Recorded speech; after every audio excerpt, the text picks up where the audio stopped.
নমস্কার, আজকের ভিডিও সকলকে স্বাগতম। আজ আমি এক বিশেষ পুজো দেখতে চলে এসেছি।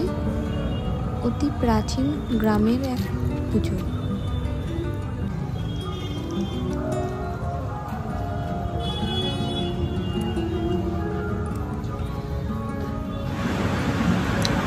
এই হচ্ছে নালিকুলের সিং পরিবারের দুর্গাপুজো। খুব পুরনো, 200 বছরের পুরনো এই বাড়ি এবং দুর্গাপুজো। একটু সাইডে। এবং এখন দুর্গাপুজোয় পাঁঠাবলি প্রায় হয় না, কিন্তু এই সিং বাড়িতে পাঁঠাবলির প্রচলন এখনো আছে।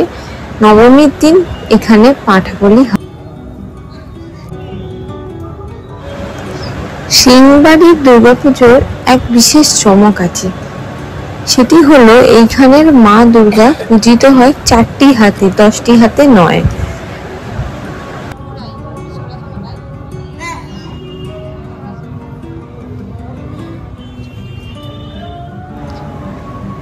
আজ এই পর্যন্তই। দেখা হচ্ছে সবার সাথে পরের ভিডিওয়ে।